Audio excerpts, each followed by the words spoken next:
अस्सलाम वालेकुम students, this is Ibrahim. आज की क्लास में हमने इंशाल्लाह ISQM1 को पढ़ना है। ठीक है, ISQM1 में क्या चेंजेस आई, क्यों चेंजेस आई और हर चेंजेस में हमारे स्टैंडर्ड्स की रिक्वायरमेंट क्या है। एक बहुत बड़ा चेंज है। थोड़ा सा इमेजिन करें, ये क्वालिटी का स्टैंडर्ड चेंज हुआ है और सिग्निफिकेंटली और सब्सटेंशियली चेंज हुआ है। ठीक है, मतलब क्वालिटी के कंपोनेंट्स तक मजीद ऐड हो गए इसके अंदर। ऐसा क्या रीज़न था कि ISB ने ये सोचा कि यार क्वालिटी का स्टैंडर्ड चेंज करने की ज़रूरत है। पाकिस्तान में नहीं, पाकिस्तान के बाहर भी इसके ऊपर बहुत ज़्यादा काम हो रहा है और बहुत सालों से हो रहा है। बहुत से ऑर्गेनाइजेशन ने परस्यू भी किया इस पूरे स्टैंडर्ड से रिलेटेड, ट्रेनिंग से रिलेटेड और मेथडोलॉजी से रिलेटेड और रिस्पॉन्सेज से रिलेटेड। और सबसे इंपॉर्टेंट चीज़ जो रिसोर्सेज रिक्वायर्ड है, बिकॉज एक अच्छी खासी रिसोर्सेज अब क्वालिटी डिपार्टमेंट्स में आ रही हैं। सही है, जॉब्स बहुत ज़्यादा आ चुकी हैं। तो इन सारी चीज़ों को अगर हम देखें तो आज की क्लास में हमने इंशाल्लाह पढ़ना है ISQM1। लेकिन ISQM1 पढ़ने से पहले मैं आपके साथ एक छोटा सा कॉन्सेप्ट डिस्कस करूंगा जो आपने पढ़ा हुआ है। अगर वो कॉन्सेप्ट आपने पढ़ा हुआ है और आपको आता है वो कॉन्सेप्ट, और मैं अगर इसको एक बार रिकॉल करा दूंगा तो उसकी मदद से आपके लिए बड़ी आसानी हो जाएगी इस स्टैंडर्ड के ओवरव्यू में। तो शुरू के 2 मिनट में कुछ चीज़ें आपसे जो हमने पढ़ी हुई हैं सिर्फ वो आपसे डिस्कस करूंगा। ठीक है, और उसके बाद जाके मैं उसकी की चेंजेस और सारे एरियाज को कवर करने की कोशिश करूंगा। देखिए यार, सबसे इंपॉर्टेंट चीज़ प्यारे बच्चों क्या है, मैं 1 सेकंड के लिए आ रहा हूँ आइजा 315। और आइजा 315 में अगर आपको याद हो कि आइजा 315 में हम इंटरनल कंट्रोल की भी अंडरस्टैंडिंग्स लेते थे। अगर आपको आइजा 315 में याद हो बच्चों, तो हम इंटरनल कंट्रोल की अंडरस्टैंडिंग लेते थे। सही है, इंटरनल कंट्रोल की जब हम अंडरस्टैंडिंग ले रहे होते थे तो उसमें एक सबसे इंपॉर्टेंट जो हमारे पास इंटरनल कंट्रोल के कंपोनेंट्स थे वो क्या था। वो सबसे पहला और ट्रिकी कंपोनेंट था, जो सबसे इंपॉर्टेंट चीज थी वो थी एंटिटीज रिस्क असेसमेंट प्रोसेस। दूसरी जो हमारे पास चीज थी सबसे इंपॉर्टेंट थी वो थी कंट्रोल एनवायरनमेंट। सही, दूसरी सबसे इंपॉर्टेंट चीज हमारे पास एक कंट्रोल एनवायरनमेंट था, एंटिटीज का रिस्क असेसमेंट प्रोसेस था। उसके बाद जाके हमारे पास मजीद चीजें आ रही होती थी, और एक और हमारे पास अगर आपको याद हो आखिरी कंपोनेंट आ रहा होता था मॉनिटरिंग ऑफ कंट्रोल। फिर उसके बाद हमारे पास इंफॉर्मेशन सिस्टम भी था, और एक कंपोनेंट हमारे पास कंट्रोल एक्टिविटीज भी था। ठीक है बच्चों, ये हमारे पास सर ISQM1 पढ़ाने जा रहे हैं और आइजा 315। प्यारे बच्चों, जो रैशनल है, जो बैकग्राउंड है, उसको समझने की कोशिश करें। अगर आप थोड़ा सा एनालाइज करें इन एरियाज को, तो यहाँ पे आपको याद है कंट्रोल एनवायरनमेंट में सबसे इंपॉर्टेंट चीज़ क्या थी। जितने भी अच्छे नीचे आपके कंट्रोल एक्टिविटीज़ हो, ये कंट्रोल एक्टिविटीज़ जितनी भी अच्छी हो, कंट्रोल एक्टिविटी जितनी भी अच्छी हो, कोई फ़ायदा नहीं है अगर कंट्रोल इन्वायरमेंट ही अच्छा नहीं। क्या मतलब, क्या पार्टिसिपेशन बाय दोस्त चार्ज विद गवर्नेंस है? क्या दोस्त चार्ज विद गवर्नेंस पार्टिसिपेट कर रहे हैं? ये जो दोस्त चार्ज विद गवर्नेंस है, ये कैसे हैं? क्या इनके पास एक्सपीरियंस है? क्या ये कॉम्पिटेंट है? क्या ये कैपेबल है? हम इन एरियाज को थोड़ा सा देख रहे होते हैं। अगर आपको याद हो, सही है, क्या ये साल में 4 बार, 6 बार, 8 बार, क्या ये जो पार्टिसिपेशन है, क्या ये फ्रीक्वेंटली पार्टिसिपेट कर भी रहे हैं कि नहीं कर रहे हैं? क्या ये फ्रीक्वेंटली पार्टिसिपेट कर भी, क्या ये मैनेजमेंट की चीजों को चैलेंज कर भी रहे हैं कि नहीं कर रहे? ये कंट्रोल एनवायरनमेंट बड़ा इंपॉर्टेंट था प्यारे बच्चों। सही है कि अगर कंट्रोल एनवायरनमेंट ही वीक है, सही है, board of director he 2 number है, बोर्ड ऑफ डायरेक्टर इंडिपेंडेंट है ही नहीं, बोर्ड ऑफ डायरेक्टर के पास एक्सपर्टीज है ही नहीं, तो नीचे जितने भी अच्छा मैनेजमेंट कंट्रोल डिजाइन कर ले उनका फायदा नहीं। थोड़ा समझेगा, सही है। अच्छा, इसके बाद सबसे अहम जो चीज हमारे पास थी वो थी एंटिटीज रिस्क असेसमेंट प्रोसेस, कि मैनेजमेंट को कंटिन्यूअस बेसिस पे रिस्क असेस करना है कि कहां पे मसला हो सकता है। ठीक है, तो इसको समझेगा। होता क्या है कि मैनेजमेंट क्या करती थी, मैनेजमेंट कहती थी यार ये एक रिस्क है, ये एक रिस्क है। क्या रिस्क है? कि भाई इन्वेंट्री फॉर एग्जांपल चोरी हो जाएगी, लेट्स से रिस्क है। सही है, क्या रिस्क है? कि फॉर एग्जांपल मेरे पास बड़े लिमिटेड सप्लायर हैं, और अगर मेरे पास सप्लायर ज्यादा नहीं होंगे तो फिर मैं 1-2 सप्लायर के ऊपर डिपेंडेंट हूँ। रिस्क है। कंपनी कंटिन्यूस बेसिस पे रिस्क असेसमेंट कर रही होती है। रिस्क है कि मेरी 100 रुपए की चीज 80 रुपए की बेच दी जाएगी। ठीक है, रिस्क है कि कस्टमर मुझे पेमेंट नहीं करेगा। सही है, रिस्क है कि मैं कहीं गलती से कस्टमर को खराब क्वालिटी ना बना दूं, रिस्क है कि मेरी प्रोडक्शन खराब ना हो जाए। बहुत सारे रिस्क कंटिन्यूस बेसिस पे असेस करती है, और जैसे जैसे आपका एनवायरनमेंट चेंज होता है, मैक्रो इकोनॉमिक फैक्टर चेंज होते हैं, पॉलिटिकल फैक्टर चेंज होता है। एक पाकिस्तान में आज से 50 साल पहले एक कंपनी बनी, मल्टीनेशनल कंपनी बनी, उसका सबसे बड़ा रिस्क क्या है? उसके पास डॉलर ही नहीं है पेमेंट करने के लिए। सही है, तो हर कंपनी तो रिस्क असेसमेंट होती है, तो रिस्क होता है, और इस रिस्क को मिटिगेट, तो फिर उसके बाद ये कंपनी एक और चीज सोचती है जिसका नाम है ऑब्जेक्टिव। कि इस रिस्क को मिटिगेट करने के लिए कोई ना कोई एक कंट्रोल डिजाइन करना पड़ेगा, एक कंट्रोल इंप्लीमेंट करना होगा, और उसका ऑब्जेक्टिव क्या होगा? उसका ऑब्जेक्टिव होगा कि इस रिस्क को किसी तरीके से मिटिगेट कर ले, सही है। और उस ऑब्जेक्टिव को अचीव करने के लिए कंपनी कोई ना कोई कंट्रोल एक्टिविटी करेगी, कोई ना कोई हरकत करेगी, कोई ना कोई रिस्पॉन्स बनाएगी। फॉर एग्जाम्पल, रिस्क है मेरे पास सबसे बड़ा रिस्क है कि यार कहीं मैं कहीं 100 रुपए की चीज़ 80 रुपए की ना बेच दूँ, सही है। मेरा सेल्स डिपार्टमेंट है, वेयर हाउस डिपार्टमेंट 100 की चीज़ 80 की ना बेचते हैं, रिस्क है। तो यार एक ऐसा कंट्रोल मैंने बनाना है जिसका ऑब्जेक्टिव ये होना चाहिए कि 100 की चीज़ 100 की बिके। तो इसके लिए मैं क्या हरकत करूँ, क्या एक्टिविटी करूँ? मैं एक ऑथराइज कस्टमर की लिस्ट बना लेता हूँ, ऑथराइज प्राइस लिस्ट बना लेता हूँ, सही प्यारे बच्चों, ये सारी चीज़ है।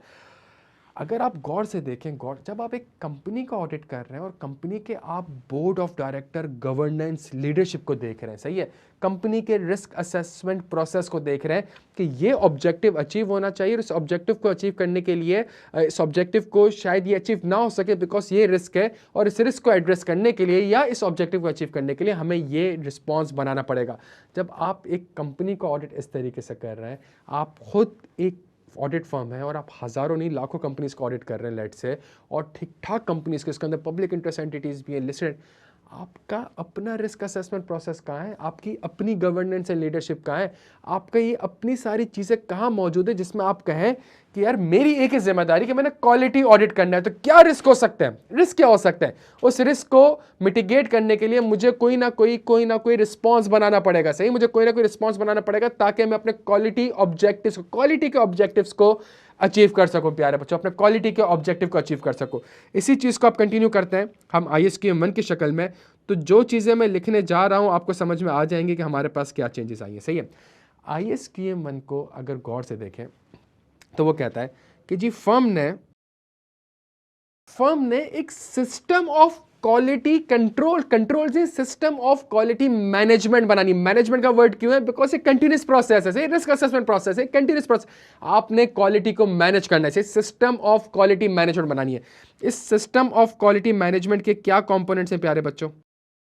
इस सिस्टम ऑफ क्वालिटी मैनेजमेंट के क्या कंपोनेंट्स हैं? इसका सबसे पहला कंपोनेंट है फर्म्स रिस्क असेसमेंट प्रोसेस। इसका पहला सबसे इंपॉर्टेंट है फर्म का रिस्क असेसमेंट प्रोसेस, सही है। अगेन अच्छा, मैं सारी चीजें एक्सप्लेन करूंगा, मैं सिर्फ अभी जॉट डाउन कर रहा हूं कि इसके अंदर आ क्या रहा है। पहला मेरे पास जो मेरा पहला कंपोनेंट है सिस्टम ऑफ क्वालिटी मैनेजमेंट का, वो है फर्म रिस्क असेसमेंट प्रोसेस। दूसरा जो मेरे पास है वो है गवर्नेंस एंड लीडरशिप। मैं थोड़ा सा प्रिसाइज लिख रहा हूं, उसको थोड़ा सा प्रिसाइज लिख रहा हूं।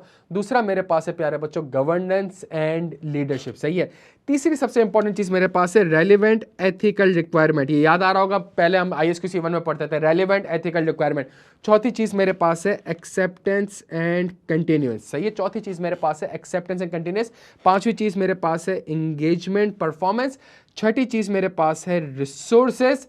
सातवीं है मेरे पास इंफॉर्मेशन एंड कम्युनिकेशन। और आखिरी चीज मेरे पास है मॉनिटरिंग एंड रेमिडिएशन, सही है। ये मेरे पास क्वालिटी के सिस्टम ऑफ क्वालिटी मैनेजमेंट के 8 कंपोनेंट्स हैं प्यारे बच्चों। देख के ही समझ में आ रहा होगा सर ये वाला तो हमने कभी पढ़ा ही नहीं था, पिछली बारी में ये था नहीं। प्यारे बच्चों, ये सबसे बड़ा चेंज है। गवर्नेंस एंड लीडरशिप सर हमने तो कभी देखा ही नहीं था। सर ये एक बहुत गवर्नेंस का वर्ड यूज, लीडरशिप का वर्ड फिर भी था, गवर्नेंस का वर्ड यूज हुआ है। अगर आप देखें तो आपके पास सिर्फ रिसोर्सेज में अगर देखें तो रिसोर्सेज का जेनेरिक वर्ड आया, पहले ह्यूमन रिसोर्स होता था, अब एक रिसोर्सेज का जेनेरिक वर्ड आया है information and communication and remediation. ये बहुत ज़्यादा की चेंजेस आई हैं प्यारे बच्चों, सही है। ये सिर्फ पूरा का पूरा ISQM1 इस 8 कंपोनेंट्स के अराउंड इवॉल्व होता है, और मैं सारी चीज़ें बहुत ज़्यादा डिटेल में आपके साथ डिस्कस करूंगा इसको, ठीक है। सबसे पहले समझने की कोशिश करें सबसे ज़्यादा जो इंपॉर्टेंट चीज़ है हमारे पास, ये आपसे कहता है कि जी आपने रिस्क बेस्ड अप्रोच लेके चलनी है। आपने कौन सी अप्रोच लेके चलनी है? आपने रिस्क बेस्ड अप्रोच लेके चलनी है। रिस्क बेस्ड अप्रोच का मतलब क्या है कि आपने सबसे पहले एस्टेब्लिश करने हैं क्वालिटी ऑब्जेक्टिव, कि आपके क्वालिटी का ऑब्जेक्टिव क्या है। तो आपको जितने भी कंपोनेंट्स दिख रहे हैं, मेजॉरिटी कंपोनेंट्स में आपको आइजा ने क्वालिटी ऑब्जेक्टिव बताए हुए हैं कि अगर गवर्नेंस एंड लीडरशिप है तो क्वालिटी ऑब्जेक्टिव क्या होगा? लीडरशिप ओन करे, लीडरशिप रिस्पॉन्सिबिलिटी ले, लीडरशिप इन्वायरमेंट बनाए, लीडरशिप अकाउंटेबल होगा, सही है। तो एक रिस्पॉन्स, हर चीज का कोई ना कोई क्वालिटी ऑब्जेक्टिव आपके पास आ रहा होगा, ठीक है। अगर फॉर एग्जाम्पल यहाँ पे आपको एक्सेप्टेंस एंड कंटिन्यूअस दिख रहा है, तो एक्सेप्टेंस एंड कंटिन्यूअस का क्वालिटी ऑब्जेक्टिव क्या होना चाहिए कि अगर आपको एंगेजमेंट एक्सेप्ट कर रहे हैं या कोई क्लाइंट एक्सेप्ट कर रहे हैं तो आप ये मेक श्योर करें कि आपके पास आपने गलत क्लाइंट एक्सेप्ट नहीं किया। सही है, मैनेजमेंट की इंटेग्रिटी पे कोई डाउट नहीं है, आप कॉम्पिटेंट हैं, आपके पास कैपेबिलिटी है। क्वालिटी ऑब्जेक्टिव, ये जो हमारे पास एंगेजमेंट परफॉर्मेंस आ रहा है, तो जो भी एंगेजमेंट आप परफॉर्म कर रहे हो क्वालिटी के ऑब्जेक्टिव को अचीव करें। जो रिपोर्ट आपने इशू करी है वो एप्रोप्रिएट हो, हर चीज पे वो आपको क्वालिटी के ऑब्जेक्टिव बता रहा है। सबसे पहली चीज बता रहा है कि वो आपने क्वालिटी ऑब्जेक्टिव एस्टेब्लिश करने। दूसरी चीज वो कहता है कि आपने आइडेंटिफाई करना है और असेस करना है रिस्क को, कि क्या क्वालिटी के रिस्क हो सकते हैं। सही, क्या क्वालिटी के रिस्क हो सकते हैं, और इसी के अगेंस्ट आपने डिजाइन करना है और इंप्लीमेंट करना है रिस्पॉन्स। अब आपके समझ में आ रहा होगा कि मैंने क्यों इंटरनल कंट्रोल से स्टार्ट कर रहा हूं, बिकॉज एक चीज पढ़ी हुई है प्यारे बच्चे, तो उसका कॉन्सेप्चुअल फ्रेमवर्क अगर हम कैरी करेंगे तो हमें थोड़ा सा आइडिया हो जाएगा कि स्टैंडर्ड आपसे चाहता क्या है। स्टैंडर्ड आपसे सिर्फ सिंपल सी बात कहता है, आपने रिस्क बेस्ड अप्रोच अप्लाई करनी है। रिस्क बेस्ड अप्रोच का मतलब कि क्वालिटी के ये ऑब्जेक्टिव्स हैं। सही है, अगर आपने ये अचीव करने हैं तो इस क्वालिटी के ऑब्जेक्टिव को अचीव करने के लिए ये रिस्क हो सकते हैं। इस एंगेजमेंट में ये रिस्क हो सकता है, फला कंपोनेंट में रिस्क हो सकता है, फला क्वालिटी मैनेजमेंट में रिस्क हो सकता है। क्या रिस्क हो सकता है, आपने रिस्क सोचना है। आपने सबसे पहली चीज की मेरा ये ऑब्जेक्टिव है। सही है, ऑब्जेक्टिव के बाद इसको अचीव करने में ये रिस्क हो सकते हैं। सही है, ये रिस्क है जिसकी वजह से ऑब्जेक्टिव में अचीव नहीं कर सकता, तो फिर कैसी क्या हरकत करूं कि जिसकी वजह से ऑब्जेक्टिव अचीव हो जाए, तो फिर आपको रिस्पॉन्स की तरफ जाना पड़ेगा। ये हमारे पास आपसे कहता है ये सारी चीजें। ठीक है, अच्छा, इसके अंदर एक बहुत इंपॉर्टेंट कॉन्सेप्ट है जो कि है स्केलेबिलिटी का। स्केलेबिलिटी एक बहुत बड़ा कॉन्सेप्ट है। छोटी फर्म और बड़ी फर्म अब बराबर नहीं है। सही है, ऐसा नहीं हो सकता कि जो रिस्क बड़ी फर्म में है वो छोटी फर्म में हो, जरूरी नहीं है, और जो रिस्क छोटी फर्म में है जरूरी नहीं कि वो बड़ी फर्म में हो। एक ही कंट्रोल ऑब्जेक्टिव है, एक ही क्वालिटी ऑब्जेक्टिव है, लेकिन दोनों जगह पे स्केलेबिलिटी को अगर मैं देखूं तो मेरे पास वो चीज छोटी फर्म में रिस्क शायद बहुत ज्यादा हो, बड़ी फर्म में मेरे पास रिस्क थोड़ा सा डिफरेंट वे में हो। तो एक बहुत बड़ा कॉन्सेप्ट आया है स्केलेबिलिटी का। ठीक है, कि आपने रिस्क ऐसा नहीं है कि आपने एक 50-100 रिस्क आपने बता दिया, आपने उसकी स्केलेबिलिटी करनी कि आपकी ऑर्गेनाइजेशन में इनमें से ऐसे कौन से रिस्क हो सकते हैं। सही है, आपकी ऑर्गेनाइजेशन के लिए कौन कौन सा रेलेवेंट है, आपने स्केलेबिलिटी भी करनी है। सबसे ज्यादा इंपॉर्टेंट चीज प्यारे बच्चों, अगर मैं आपसे इसके लिए बात करूं तो सर ये जो आप मुझसे कह रहे हैं, ये जो प्यारे बच्चों आप मुझसे कह रहे हैं रिस्क बेस्ड अप्रोच, तो सर ये मतलब ऐसा कैसे होगा कि मुझे पता चलेगा। प्यारे बच्चों, ये जो कंपोनेंट है फर्म का रिस्क असेसमेंट प्रोसेस, इस कंपोनेंट का अल्टीमेट पर्पस ही ये है कि वो क्वालिटी ऑब्जेक्टिव, क्वालिटी रिस्क और क्वालिटी रिस्पॉन्स, ये तीनों चीजें इसके थ्रू आएंगी। सही है, इस फर्म रिस्क असेसमेंट प्रोसेस का अपना कोई ऑब्जेक्टिव नहीं है, इसका सिर्फ एक ऑब्जेक्टिव है, जो सिस्टम ऑफ क्वालिटी मैनेजमेंट है, क्या उसके क्वालिटी ऑब्जेक्टिव्स मैंने बता दिए हैं, क्या उसके क्वालिटी रिस्क बता दिए, और क्या मैंने एप्रोप्रिएट रिस्पॉन्स बता दिया है कि नहीं बता दिया। सही है, उसके बाद अगली चीज मेरे पास आ रही है governance and leadership. Governance and leadership, जो लीडरशिप रिस्पॉन्सिबिलिटी है उससे रिलेटेड वो आपको बताता है, स्टैंडर्ड आपको बता देंगे गवर्नेंस एंड लीडरशिप में आपके ये क्वालिटी ऑब्जेक्टिव होने चाहिए। सही है, और कुछ एग्जांपल्स दिए कि ये रिस्क हो सकते हैं। मैं साथ साथ डिस्कस करते हुए आपको थोड़ी सी मैं आपके साथ एग्जांपल डिस्कस करता हूं, बड़ी जबरदस्त एग्जांपल। गवर्नेंस एंड लीडरशिप, आप पाकिस्तान को ही देख लें। ठीक है, मैं सिर्फ समझाने के लिए एक्सप्लेन कर रहा हूं। सही है, बीडीओ एक फास्ट ग्रोइंग फर्म है। ठीक है, माशाल्लाह बहुत ग्रो कर रही है, लेकिन सबसे बड़ा मसला क्या है, सबसे बड़ा मसला ये है, मसला नहीं कह रहा, मतलब मेरा बताने का मकसद ये है कि वो पूरी फर्म एक सिंगल पार्टनर के अराउंड इवॉल्व हो रही है, वो सिंगल पार्टनर के अराउंड इवॉल्व हो रही है। सही है, अगर वो सिंगल पार्टनर अगर सिंगल पार्टनर की कॉम्पिटेंसी पे कोई डाउट है, या इंडिपेंडेंस पे कोई डाउट है, या उसके वर्क एनवायरनमेंट में कोई डाउट है, या वर्क बिहेवियर में कोई डाउट है, तो इसका मतलब ये है कि नीचे पूरी फर्म आपकी मैसअप हो जाएगी, पूरी फर्म मैसअप हो जाएगी। क्यों? अच्छा, स्केलेबिलिटी देखो तो गवर्नेंस से तो यहां पे छोटी फर्म में या इस तरह की फर्म में सबसे बड़ा मसला क्या हो रहा है, सबसे बड़ा मसला हो रहा है कि एक ही फर्म के अराउंड इवॉल्व हो रही है। सही है, तो जैसा लीडर होगा सारे के सारे वैसे होंगे। यहां पे रिस्क मेरा ये सबसे, तो ये बैठ के फर्म ने रिस्क आइडेंटिफाई करना पड़ेगा, क्वालिटी रिस्क आइडेंटिफाई करना पड़ेगा। हमारा सबसे बड़ा रिस्क ये है कि अगर फॉर एग्जांपल किसी तरीके से अगर for example leader he competent नहीं है, या फिर लीडर के पास वो एथिकल वैल्यूज नहीं है, या वो प्रोफेशनल वैल्यूज नहीं है, या वो क्वालिटी को इतना अकाउंटेबल नहीं करता, या वो क्वालिटी से रिलेटेड इतनी चीजें नहीं करता, या वो क्वालिटी ओन नहीं करता, तो इसका मतलब है नीचे एनवायरमेंट और कल्चर ही ऐसा हो जाएगा कि कोई भी क्वालिटी को ओन नहीं करेगा। लेकिन सर अगर एक बड़ी फर्म है, एक बहुत बड़ी फर्म है, सही है, वहाँ सबसे बड़ा मसला क्या है, और यहाँ पे सबसे इंपॉर्टेंट जो चीज़ है ना, सबसे इंपॉर्टेंट चीज़ है, यहाँ पे नेटवर्क फर्म को भी इंक्लूड कर दिया। यहाँ सबसे बड़ा मसला ये है कि अगर आप बात करें फॉर एग्जांपल डिलॉयट की, तो डिलॉयट की इतनी दुनिया भर में डिलॉयट है, सही है, दुनिया भर में हर शहर में आप देखेंगे डिलॉयट, पीडब्ल्यूसी, केपीएमजी, बीडीओ, जीटी सारी मिलेंगी, सही है। अब गवर्नेंस एंड लीडरशिप, तो लीडरशिप तो एक ही होती है ना, लीडरशिप 1000 तो नहीं हो सकती।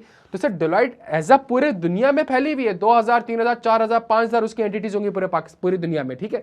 लेकिन अब बड़ी फर्म स्केलेबिलिटी देखूं तो गवर्नेंस एंड लीडरशिप को किस तरीके से मैं इनकॉर्पोरेट करूं, तभी आप देखें डिलॉयट ग्लोबल का एक सीईओ होगा, पीडब्ल्यूसी ग्लोबल का एक सीईओ, ग्लोबल का एक सीईओ होगा, सही है। तो वहां पे रिस्क ये है कि जी हमें एक ऐसा बंदा बनाना है ताकि, और यहां सबसे बड़ा मसला है कि गवर्नेंस एंड लीडरशिप का, कि जी आप कैसे बड़ी फर्म कैसे इंश्योर करेगी, और सारी की सारी फर्म्स, उसमें सारी की सारी फर्म्स हैं, डिलॉयट है और 2500 डिलॉयट्स है, तो हाउ 2500 डिलॉयट्स विल इंश्योर दैट कि जी उनके पास क्वालिटी कंसिस्टेंटली सारी फर्म में अप्लाई। उनका सबसे बड़ा क्वालिटी रिस्क है कि ठीक है जी यहाँ पे तो सही है, लेकिन शायद माल्टा में सही काम नहीं हो रहा होगा, शायद फिलीपीन में सही काम नहीं हो रहा होगा। तो यहाँ तो गवर्नेंस एंड लीडरशिप का मसला छोटी फर्म के लिए अलग है, बड़ी फर्म के लिए स्केलेबिलिटी का कॉन्सेप्ट है प्यारे बच्चों, सही है।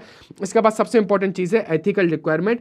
ये हमारे पास लास्ट टाइम से एग्जैक्टली कैरी फॉरवर्ड हो रहा है, कुछ चेंजेस करिए, मजीद गाइडेंस दिए एथिकल रिक्वायरमेंट के, जो भी आप क्लाइंट एक्सेप्ट कर रहे हैं कि आप इंडिपेंडेंट है, कॉम्पिटेंट है। अगली चीज़ एक्सेप्टेंस एंड कंटिन्यूस, ये भी 2 कंपोनेंट ऐसे हैं जो कि पिछले साल से हमारे पास जो IAS-QC 1 से उठ के हमारे पास आ रहे हैं। इंगेजमेंट परफॉर्मेंस भी अगर आप देखें तो ये भी पिछले साल से उठ के हमारे पास IAS-QC 1 से उठ के हमारे पास आ रहे हैं। एक कॉम्पोनेंट जो हम अगर देखें तो वो है रिसोर्सेज। पहले वो ह्यूमन रिसोर्स की बात करता था, अगर आपको IAS-QC 1 का लेक्चर याद हो कि जी ठीक है कॉम्पिटेंसी के लिए रिसोर्सेज भी तो होनी चाहिए, तो क्या HR की पॉलिसीज़ हैं हमारे पास, ये सारे काम अगर आपको याद हो, सही है। यहाँ पे रिसोर्सेज में सबसे बड़ा मसला हो गया है कि यहाँ रिसोर्सेज में प्यारे बच्चों ह्यूमन रिसोर्स भी है, टेक्नोलॉजी रिसोर्स भी है और इंटेलेक्चुअल रिसोर्स भी है। ये मैं आपको एक एग्जाम्पल ऐसे दे रहा हूँ जिससे आपको आइडिया होगा कि स्टैंडर्ड चाह क्या रहा है आपसे, सही है। सर हमारे पास अगर आप देखें, अगर आप PwC में है, KPMG में है, EY में है, यूसुफ आदिल में है, BDO में, GTO में, उनका अपना एक ऑडिट सॉफ्टवेयर है, ठीक है, उनका अपना एक ऑडिट सॉफ्टवेयर है, ठीक है। वो ऑडिट सॉफ्टवेयर क्या है, वो सारे के सारे, क्यों ये रिक्वायरमेंट आती है, क्यों हर फर्म एक अलग अलग बैठ कर अपना सॉफ्टवेयर यूज़ नहीं करी, नहीं, सबके लिए रिक्वायरमेंट है कि जी ऑरा यूज़ करना है तो ऑरा यूज़ करना है, सही है। तो एक रिक्वायरमेंट है कि जी आपने ये सॉफ्टवेयर यूज़ करना है, ठीक है। बहुत सी ऐसी फर्म है जो कि इंटरनेशनल फर्म के साथ अगर एफिलिएट नहीं है तो उन्होंने किसी कोई और सॉफ्टवेयर खरीदा होगा, कोई और सॉफ्टवेयर लिया होगा। फॉर एग्जांपल यूसुफ आदिल ने केसवेयर की एक्सेस लिया, सही है। उन्होंने कहा कि जी हमें डॉक्यूमेंटेशन करनी है, हमें ऑडिट करना है, तो हमें एक सॉफ्टवेयर चाहिए होगा, हम केसवेयर यूज़ करते हैं। बच्चों में सारी चीज़ें हैं ना, सारी चीज़ें केसवेयर में डाल लो, केसवेयर एक सर्विस प्रोवाइडर है, केसवेयर एक सर्विस प्रोवाइडर है, सही है। और जब केसवेयर एक सर्विस प्रोवाइडर है तो इसका मतलब है डेटा की कॉन्फिडेंशियलिटी सिर्फ मैंने तो मेंटेन नहीं करनी, मैं तो सारा डेटा, मैं तो एक कंपनी के ड्राफ्ट एफएस, अभी 2 महीने बाद ये GM होगी, ड्राफ्ट एफएस में APS भी आ रहा है, प्रॉफिट भी आ रहा है, मैंने बैठ के केसवेयर में डाल दिया, केसवेयर में डाला, केसवेयर के अंदर डेटा आ गया, सिंक हो गया, सर्वर में पड़ा हुआ है। क्या वो सर्वर सिक्योर है, क्या वो सर्वर कॉन्फिडेंशियल है, क्या वो लोग इंडिपेंडेंस की रिक्वायरमेंट से कंप्लाई कर रहे हैं, कहीं उन्होंने तो शेयर्स नहीं खरीदे हुए। यहां पे आपको क्वालिटी रिस्क को आइडेंटिफाई करना पड़ेगा। जहां सर्कमस्टेंसेस चेंज हो रहे होंगे प्यारे बच्चों, आपने क्वालिटी रिस्क आइडेंटिफाई करना होगा, उसके अगेंस्ट आपके पास क्या ऑब्जेक्टिव हो सकते हैं, सही है। इसी तरीके से अगर आप ह्यूमन रिसोर्स देखें तो वो कॉन्सेप्ट मोर और लेस सही है कि ह्यूमन रिसोर्स में क्या आपके पास रिसोर्सेज हैं। सेकंड चीज हमारे पास टेक्नोलॉजिकल रिसोर्सेज, फर्म का अपना भी एक IT इन्वायरमेंट होता है प्यारे बच्चों, क्या वो IT इन्वायरमेंट सिक्योर है। बहुत सी चीजें अगर आपने देखा होगा, फर्म के सर्वर में डाल दो, फर्म के डेटा नेटवर्क में डाल दो, क्या वो नेटवर्क सिक्योर है, क्या वो बिकॉज अगर फर्म का अपना IT नेटवर्क ही सिक्योर नहीं है तो how is it possible for an auditor to ensure the confidentiality which is one of the quality objective of the IAS-QM 1, सही है। तो यहां पे वो इस तरीके से बात करता है। तीसरी चीज वो कहते हैं इंटेलेक्चुअल रिसोर्सेज।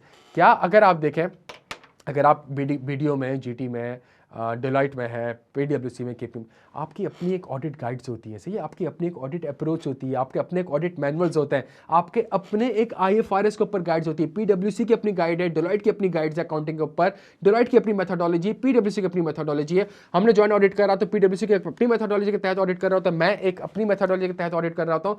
क्या ये इंटेलेक्चुअल रिसोर्सेज भी आपके पास मौजूद हैं या नहीं प्यारे बच्चों? सही, IFRS 15 है, लेकिन for example oil and gas sector में कैसे अप्लाई होगा, क्या आपके पास इससे रिलेटेड कोई इंटेलेक्चुअल रिसोर्सेज हैं या नहीं, ये सारी की सारी चीज़ें हमारे पास कवर कर रहा होता है वो क्वालिटी ऑब्जेक्टिव में। और आखिरी चीज़ प्यारे बच्चों, मॉनिटरिंग एंड रेमिडिएशन। सही है, मॉनिटरिंग करते रहना है कंटिन्यूस बेसिस पे, ताकि पता चले ये मसला आ रहा है और इस मसले को अब कैसे आपने रेक्टिफाई करना है और कैसे उसकी रेमिडीज करनी है। ये हमारे पास ओवरऑल प्यारे बच्चों कॉन्सेप्ट है ISQM 1 का।